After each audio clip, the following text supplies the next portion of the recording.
They're looking at Black people as we're savages and criminals, and we aren't even the ones that do commit the most crimes, or historically the treacherous things that white people have done to Black people. And you're talking about y'all are I don't even want to get started there.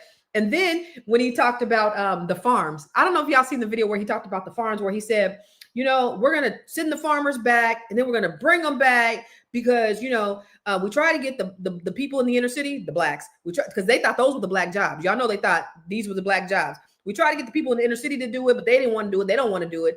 And these people, they were born to do this kind of work. And they said, if they don't do it, they die.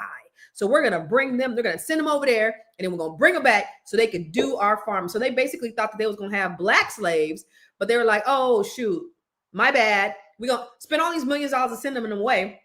And then what happened to sending the criminals away? Why are you sending these people who have been here 20 years, who are paying taxes, who are contributing to society, like breaking up families? This is America. This is what we are dealing with. And this is the turmoil that this presidency has brought in. And we only, 8 months in? 9 months?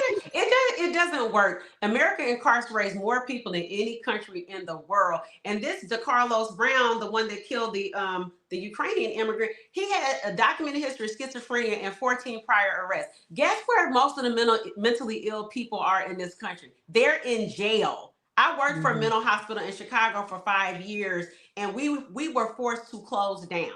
And all those people in the community we had chronically homeless people that lived under the bridge near the hospital, walking distance from the hospital. But guess what? They had Obamacare. So when it would get really cold, they show up at the hospital, or if they had a mental health crisis, they show up at the hospital, and they had a safe space to be able to get medicated and get right.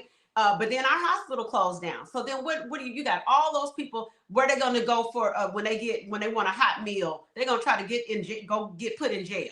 Or if they have a mental health crisis. And Chicago happened to have a lot of officers who were trained for crisis intervention, which is like when you intervene and you don't just arrest them and throw them in jail, you actually call the psychotherapists and the behavioral health folks to try to get them into the hospital as a diversion to going to jail. So they happen to advocate that in Chicago. But you still have the problem of all these people that have criminal history, mental health histories. And then his own brother, I think he'd only met him twice. He said, oh, he's on my daddy's side of the family, and they all go to jail on that side of the family. I'm like, you got generations of curses. That's what you got.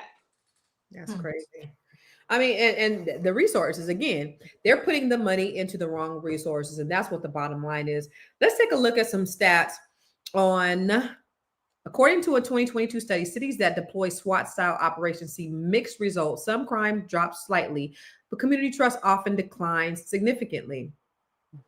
Urban areas with high poverty and unemployment are more likely to see militarized policing, even when violent crime is stable. Survey shows 60% of residents in heavily militarized neighborhoods report feeling unsafe around police. Go to that first one again.